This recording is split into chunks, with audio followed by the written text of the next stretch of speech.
Berawal dari saya masih SD, ketika orang tua saya berjualan gorengan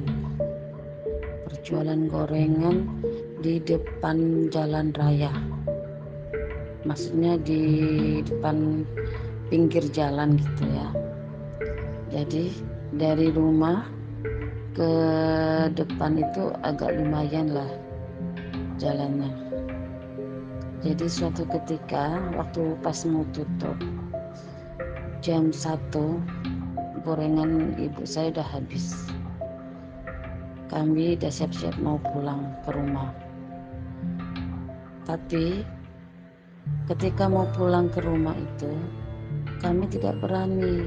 Kami berempat saudara ini nggak berani ngelewatin jalan tuh panjang, lumayan panjang.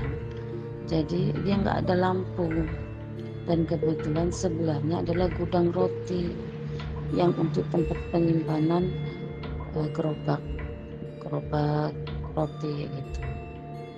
Nah, disitulah kami berempat bawa barang-barang sambil berlari, karena di situ setiap kami lewat selalu ada suara orang mandi, orang air jejak kaki, habis itu ada suara-suara yang aneh lah gitu kan. Nah, setelah selesai kami bersiap-siap lah mau tidur kan, mau tidur kami udah siap-siap. Zaman dulu ada tempat tidur yang bertingkat, kayu, terbuat dari kayu. Kebetulan saya tidur di atas. Kebetulan rumah saya itu cuma sepetak itu aja, jadi nggak ada kamar.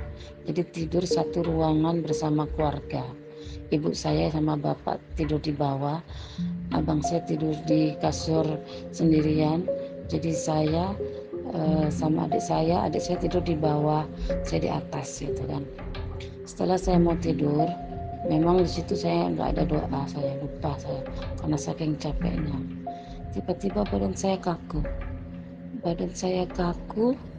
Ternyata saya begitu buka mata, ada kepala melayang yang menjuntai dagingnya dari lehernya itu, meringis, tertawa gitu, terbahak-bahak gitu. Jadi saya tuh nggak bisa bergerak. Saya baca ayat-ayat yang bisa lepas gitu kan. Saya baca sebisa saya baca semampu saya.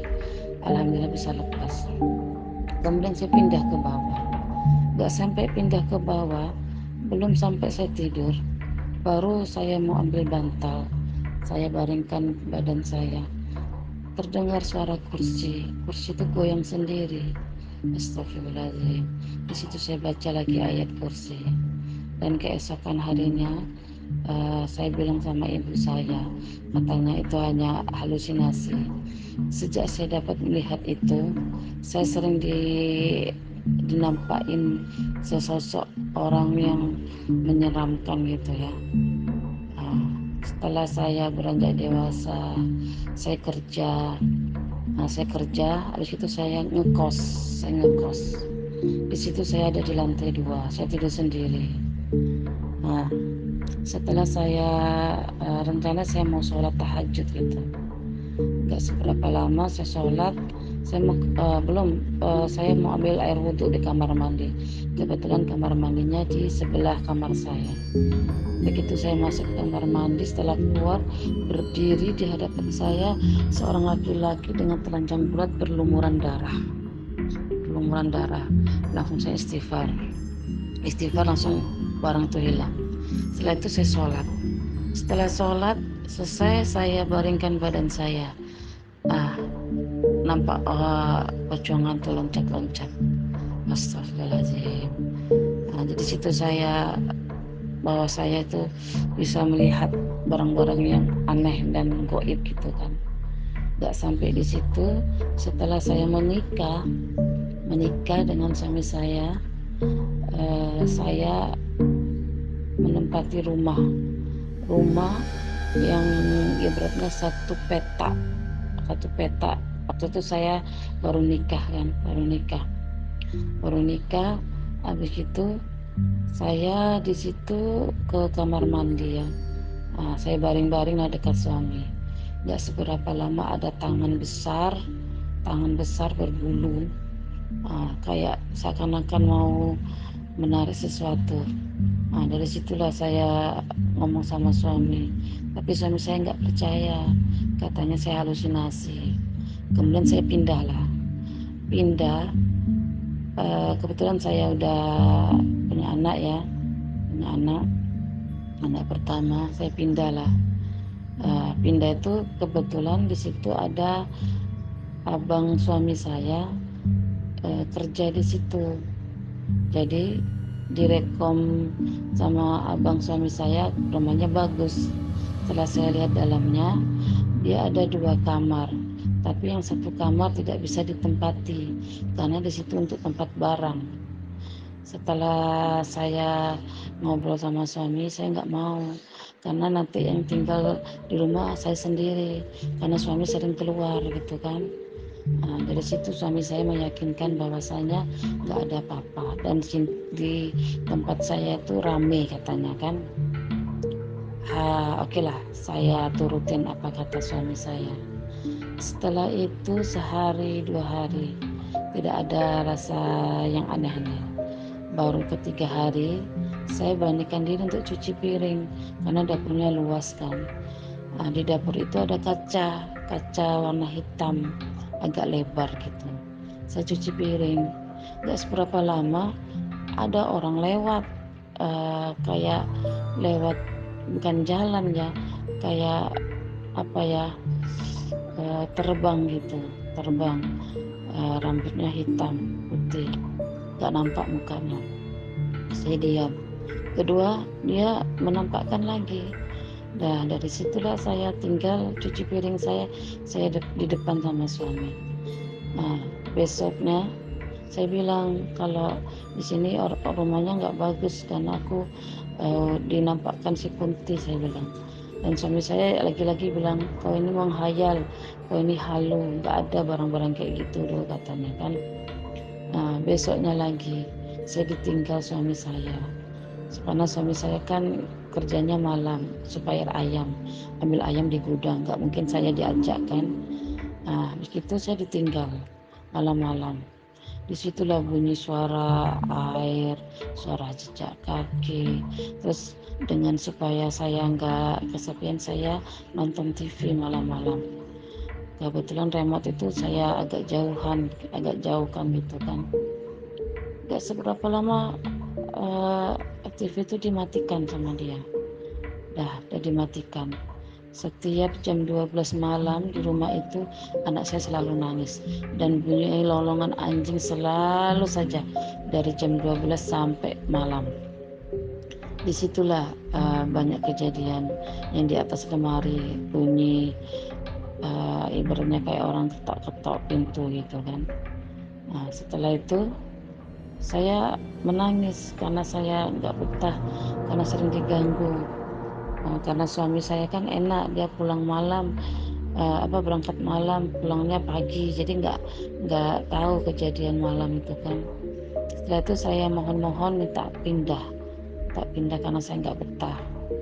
Setelah pindah, kebetulan barang-barang itu kan udah diangkat semua. Kebetulan jam tangan suami saya tuh ketinggalan di rumah itu. Kami ambillah malam-malam itu, dan rumah itu kan udah gelap, nggak ada lampu karena udah saya ambil semua lampunya. Disitulah saya nggak berani masuk, biar suami saya yang masuk. Begitu masuk rumah, bulu bulu leher suami saya itu berdiri semua dan ada rasa merinding gitu kan. Disitulah saya bilang, ayo cepat-cepat kita pulang. Begitu pulang, anak saya rewel, nangis terus, nangis gak berhenti sampai subuh. Akhirnya saya suruh suami saya untuk baca Al-Fatihah. Barulah di situ anak saya diam. Udah pindah ke tempat yang baru ini sama aja gitu, sama aja. Jadi ibaratnya setiap rumah tuh pasti ada penghuninya. Sama juga saya tidur di kamar, dari sebelah kamar itu kayak ada dapur itu ada jendelanya. Nah, disitulah ada bayangan hitam besar, berbulu gitu kan. Dan saya pindah lagi. Pokoknya saya setiap diganggu saya nggak betah, saya pindah.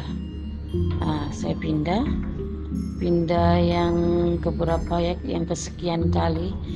Setelah saya udah punya anak berapa ya, 3, anak 3, saya pindah.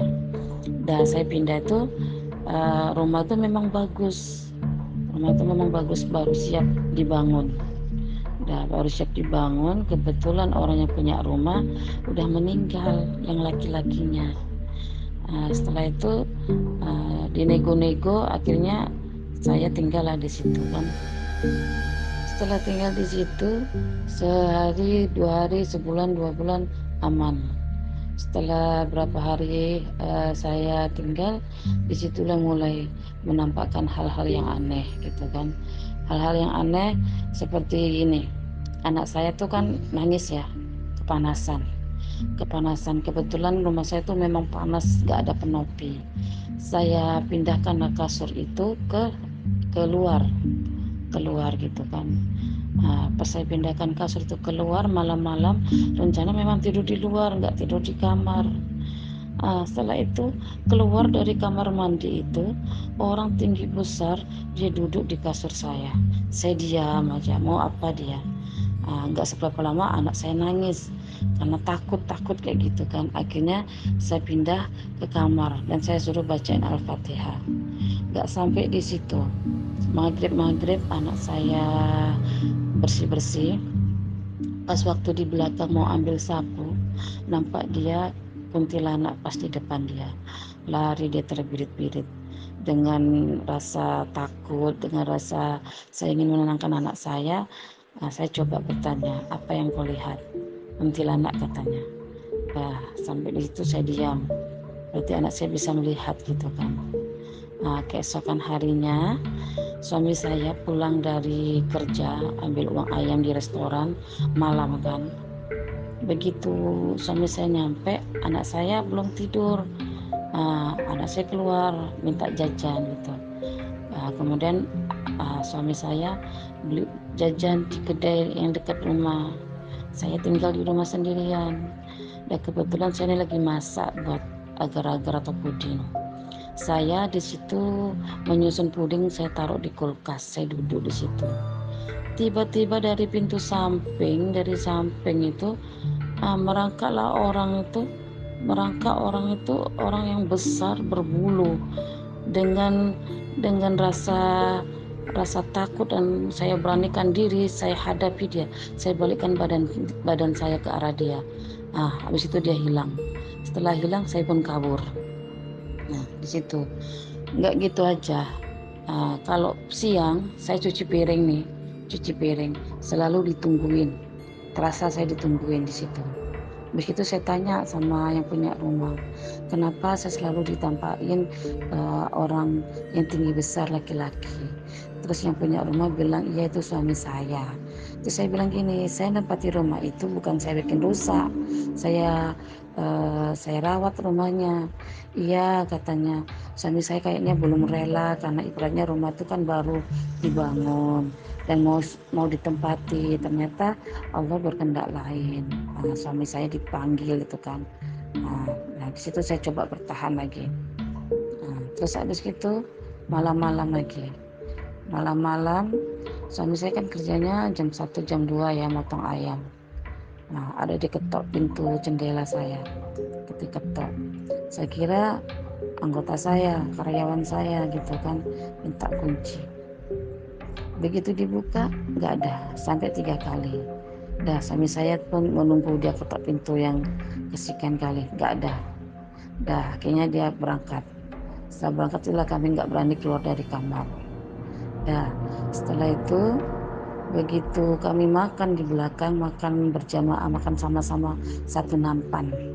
Siang-siang begitu kami makan, nampak orang itu keluar dari kamar mandi, berjalan gitu.